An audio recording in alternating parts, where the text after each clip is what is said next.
మన శరీరము, మనము ఎప్పుడూ ఒక్కటిగా ఉండాలని అంటే అది అర్థమైంది. కానీ ఈ మనసు ఎక్కడెక్కడికో పోతుంది. మనతో ఉండదసలు.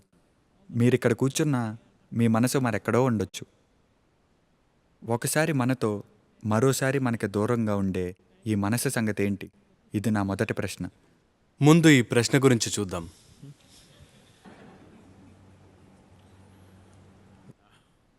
మన మనసు కూడా ఎక్కడికి వెళ్ళదు. అదిక్కడే ఉండి వేరేదో ఆలోచిస్తోంది. అదెక్కడికైనా వెళ్తుందా? మనసు ఎక్కడికి వెళ్ళదు. అదిక్కడే ఉండి దేని గురించో ఆలోచిస్తోంది. కానీ ఇదిక్కడే ఉంది, అవునా? మీ శరీరము పోదు, మీ మనసు పోదు, మీరు కూడా ఎక్కడికి పోరు. అదంతా మొత్తం ఒకటి. మీరేదైనా చెయ్యాలంటే అది మూడిటికి పనికొచ్చేలా కలిసొచ్చేలా చేయాలి. మీరు దాన్ని వేరుగా దీన్ని వేరుగా నిర్వహించలేరు. అవన్నీ కలిసే ఉన్నాయి, అవునా? మీ మనసు ఎక్కడికి వెళ్ళదు. మీరు పోగొట్టుకున్నారా ఏంటి?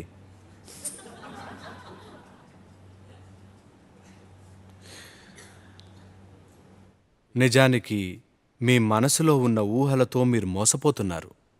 అదిక్కడే కూర్చుని ఏదో ఊహిస్తోంది. అదెక్కడికి వెళ్ళట్లేదు. కానీ మీరు మీ మనసుతో ఎంత లీనమై ఉన్నారంటే, కానీ మనసెక్కడికో వెళ్తుందనుకుంటున్నారు. మనసెక్కడికి వెళ్ళదు, ఇక్కడే ఉంది, అవునా? మీరీ విషయం అర్థం చేసుకోవాలి. మీ మనసు ఎందుకిలా అదుపు ఆపు లేకుండా అంతులేని ఆలోచనలతో ఉందంటే, మీరు కాని వాటితో మీరు గుర్తింపు ఏర్పరచుకుంటున్నారు. మీరు కాని దానితో మీరు గుర్తింపు ఏర్పరచుకున్న క్షణమే ఇక అది పరిగెడుతుంది.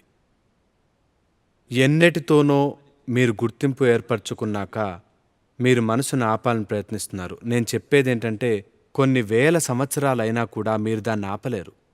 మీరు ఈ తప్పు గుర్తింపుల పర్వం ఆపేస్తే అప్పుడు మనసు ఒక అద్దంలా అవుతుంది. ఊరికే ఉంటుంది. ఉన్నది ఉన్నట్టుగా చూపిస్తుంది, అంతే. మనసు అలాగే ఉండాలి. మీ మనసు ఎలాంటిదంటే, స్పష్టత ఉన్నప్పుడే అది అద్భుతంగా పనిచేస్తుంది, అవునా? అవునా కదా? మీ మనసు ఇక్కడ ఉన్నది ఏది పడితే అది ఆలోచించడానికి కాదు. జీవితానికి అది అవరోధం. మీకు మనసు ఉన్నది జీవితం పట్ల స్పష్టత తీసుకురావడానికి. కానీ ఇప్పుడు మనసు పెద్ద గజిబిజిగా మారింది. ఎందుకంటే మీరు కాని వాటితో మీరు గుర్తింపు ఏర్పరచుకున్నారు. తర్వాత దాన్ని అణిచిపెట్టాలనుకుంటున్నారు. అది కుదరని పని. మీరు చెడు ఆహారం తిన్నారు. దానితో కడుపులో గ్యాస్ పుట్టింది. దాన్ని ఆపలేరు మీరు.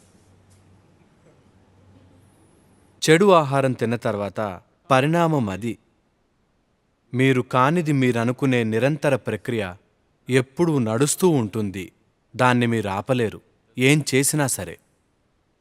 మీరు దేవుణ్ణి తలుచుకుంటే దేవుడే మిమ్మల్ని అన్ని చోట్లకి తీసుకెళ్తూ ఉంటాడు. ఇప్పుడు మీరిక్కడ కూర్చుని ధ్యానం చేస్తూ ఒక బార్ గురించో, రెస్టారెంట్ గురించో, స్నేహితుడి గురించో, సినిమా గురించో ఆలోచిస్తూ ఉంటే హఠాత్తుగా ఎవరో వచ్చి దేవుడి గురించి ఆలోచిస్తే అంతా సరిపోతుంది అంటే, కృష్ణుడో లేక రాముణ్ణో తలుచుకుంటే మీరు సినిమాకి రాముడితో కలిసి వెళ్తారు. అది మనసు లక్షణం. రాముడే మిమ్మల్ని బార్కి తీసుకెళ్తాడు, ఆయనే మిమ్మల్ని రెస్టారెంట్కి తీసుకెళ్తాడు. దాన్ని మీరు ఆపలేరు. మీరు కాని వస్తువులతో మిమ్మల్ని మీరు గుర్తించుకున్నాక ఆగే ప్రసక్తే లేదు. ఇక్కడ మనం చేసేది మీ మనసుని కంట్రోల్ చేయటం కాదు, మీరు ఏది కాదో తెలుసుకునే అవగాహన సాధించడం. ప్రస్తుతానికి ప్రాథమికంగా మీకు గుర్తింపు మీ శరీరమే. మీ శరీరంతో, వేసుకునే బట్టలతో, మీ గడ్డంతో కూడా గుర్తింపు ఏర్పరచుకున్నారు. బాగా గుర్తింపు ఏర్పరచుకున్నారు.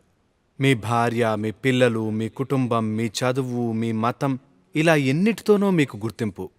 వీటన్నిటి మధ్య మీకు నిశ్శబ్దమైన మనసు కావాలి. అలాంటిదేమీ ఉండదు. అందుకే మీకు శూన్య అనే సాధన ఇచ్చాం. మీకు మీ మనసు నుంచి మిమ్మల్ని కాస్త దూరం చేసే పద్ధతి. ఒకసారి ఈ దూరం కలిగితే మీ మనసు ఎంత గజిబిజిగా ఉన్నా పర్వాలేదు. మనసు నుండి విడిపడటం. ఒకసారి మీ మనసు నుండి మీరు విడిపడితే మీరు అన్ని రకాల గుర్తింపు నుంచి దూరమవుతారు. ఎందుకంటే అన్నీ సృష్టించేది మనసే కదా. అందుకే రకరకాల విషయాలు ఆలోచించకండి, ఆ సాధనని ఉపయోగించండి. అన్నీ జరుగుతాయి. మీరు ఊహించనివి కూడా జరుగుతాయి.